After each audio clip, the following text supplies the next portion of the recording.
ముందుగా మచిలీపట్నం ఓటర్ మహాశయులందరికీ ధన్యవాదాలు. ఎందుకంటే పేరుని నాని వాళ్ళ తనయుడిని పేరుని కిట్టుని ఓడించినందుకు. ఎందుకంటే పేరు నాని కిట్టుతో నాకు ఎటువంటి సంబంధం లేదు. కానీ పేరుని నాని మాత్రం జర్నలిస్టుకు చాలా నయవంచన చేశాడు, అంటే వంచాడు మమ్మల్ని. దాదాపుగా తను సమాచార శాఖ మంత్రిగా ఉన్నప్పుడు కనీసం ఎట్టి పరిస్థితులు మాకు ఎందుకు ఉపయోగపడలేదు. 3.5 సంవత్సరాల పాటు జర్నలిస్టులకు కనీసం ఎక్రిడేషన్ కార్డులు కూడా ఇవ్వకోకుండా బాగా ఏడిపించాడు. ఎక్రిడేషన్ కార్డు ఎంత అండి, మా అంటే ఎంత ఉంటుందండి, అదేమంటే మా దగ్గర డబ్బులు లేవని చెప్పేసి అన్నాడు.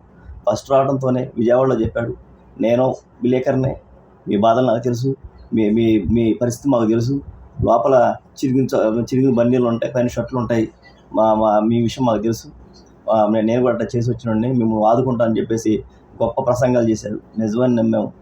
తర్వాత తెలిసింది మమ్మల్ని ఎగతాళి చేస్తున్నారండి.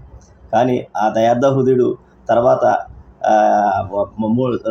ఎలక్షన్ ముందు ఎటువంటి దయార్థ హృదయాన్ని చూపించాడు మనం అందరం చూసాం. ఎక్కడ లేని ప్రేమ పుట్టుకొచ్చింది, ఇదంతా చేశాడు. కానీ జర్నలిస్టులకు కనీసం ఉపయోగపడలా, ఒక్కడికి ఉపయోగపడలా. బహుశా ఉపయోగపడి ఉంటే ఆ ఏరియా జర్నలిస్టుకు ఒకరికి ఇద్దరిగా ఉపయోగపడ్డాడు. కానీ అంటే మంత్రి అయితే, సమాచార శాఖ మంత్రి అయితే ఆ నలుగురికి విలేకరులకు మాత్రమే మంత్రి అవ్వడు కదా, రాష్ట్రంలో ఉన్న మా విలేకరులందరికీ మంత్రి అవుతాడు. కానీ ఆయన ఓడించినందుకు మీ అందరికీ ధన్యవాదాలు.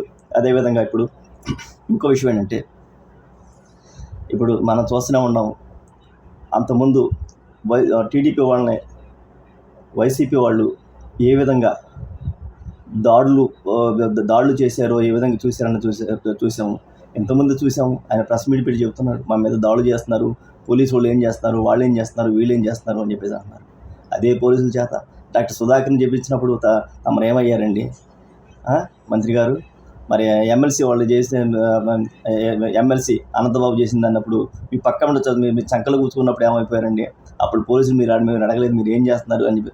మీ నాయకుడిని అడగలేదే, ఏమండి అంతకుండా తీసుకొచ్చి మీ పక్కన కూర్చోబెట్టిన మీరేం అడగలేదే?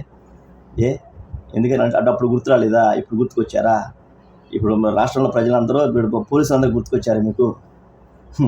ఏమండి తన దాకా వస్తే తెలియదు అంటారు. ఉన్నప్పుడేమో అరే నా కొడక నువ్వేం చేస్తావు అని బూతులు. నీ పక్కన ఉన్నాడు బూతులు మంత్రి నాని, నీ పక్కన కూర్చున్నాడు సభ, ఏం పీకలేరు అన్నాడు. పీక అవతల పడదు ఇంకా ప్రజలు. అర్థమవుతుందా? అది వాళ్ళని చేశారు. ఇంకోటి గుర్తుపెట్టుకోండి, మీరు ఎట్టి పరిస్థితిలోనూ వాళ్ళు దాడులు చేశారని చెప్పేసి మీరు కూడా అట్లా దాడులు చేయటం, టీడీపీ వాళ్ళ మీద దాడులు చేయటం మాత్రం సబబు కాదు. చట్టం తన పని తాను చేసుకుపోతుంది. మీకు మంచి రోజులు వచ్చాయి కాబట్టి దాడులు అనేది ప్రజాస్వామ్య విరుద్ధము.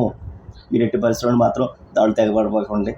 ఇది రాష్ట్రంలో ఉన్న టీడీపీ అంటే టీడీపీ వల్ల టీడీపీ యొక్క అభిమానులు కానీ కార్యకర్తలను వాళ్ళందరికీ మేము విజ్ఞప్తి చేస్తారు. ఒక పక్కన చంద్రబాబు నాయుడు గారు కూడా అదే చెప్పారు, మీరు సమయం పాటించాలని చెప్పేసి అన్నారు. దయచేసి ఆయన మాటను మీరు గౌరవిస్తే మంచిదని చెప్పేసి అనుకుంటున్నాను. ఎందుకంటే మేము విలేకరులము, రెండు వైపు చూడాల్సిన బాధ్యత కూడా మా పై ఉంది. దయచేసి అదేవిధంగా ప్రత్యేకంగా మచిలీపట్నం యొక్క ప్రజలందరికీ మేము ఓట్లేసి ఆయనకు వ్యతిరేకంగా, పేరు నానికి వాళ్ళ అబ్బాయికి వ్యతిరేకంగా ఓటేసినందుకు మీకు అందరికీ ధన్యవాదాలు చెప్తున్నాం.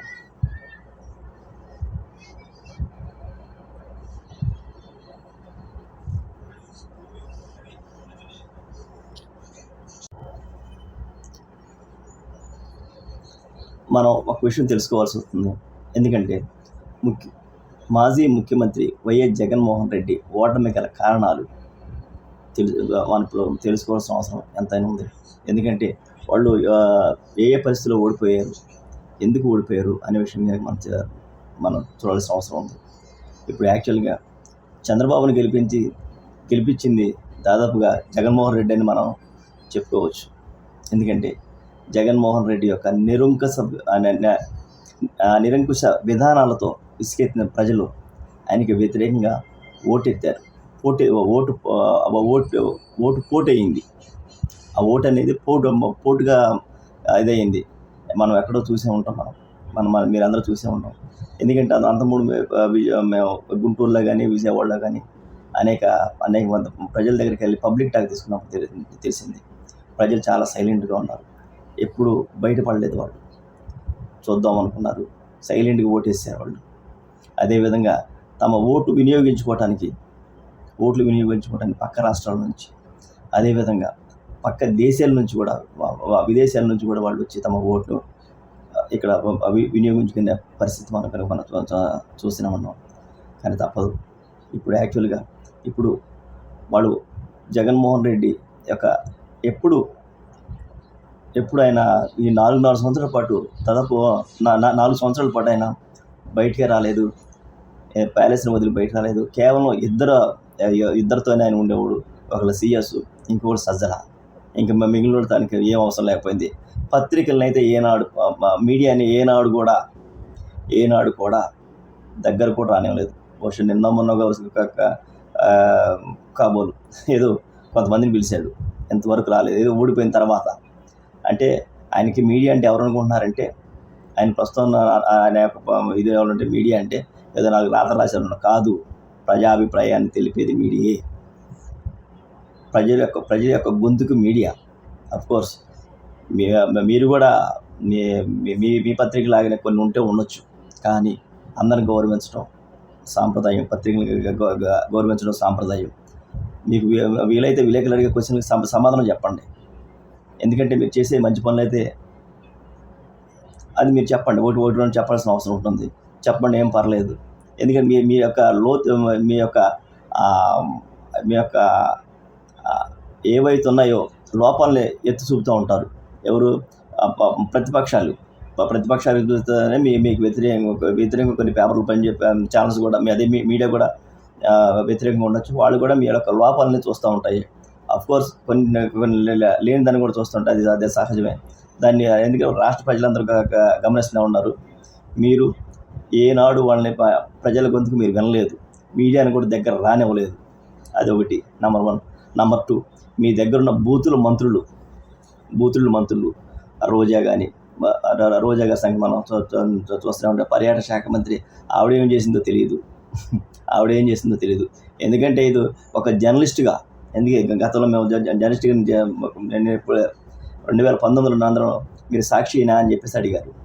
తర్వాత మీ ఊళ్ళో వచ్చిన తర్వాత మీరు మా ఈనాడ జ్యోత అని చెప్పేసి నన్ను అడిగారు.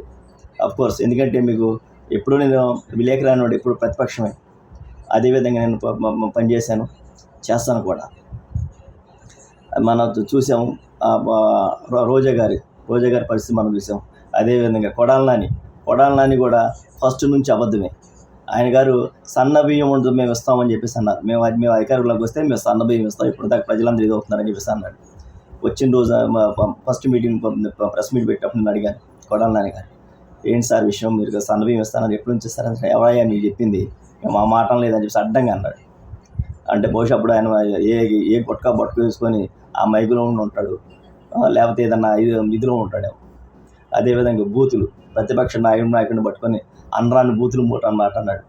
అసలుకి ప్రజలు నీకు అధికారం వచ్చింది, వాళ్ళ గురించి మీరు చెబుతూ ఉన్నాను. ప్రజల తరపున బూతులు తిట్టమని కాదు.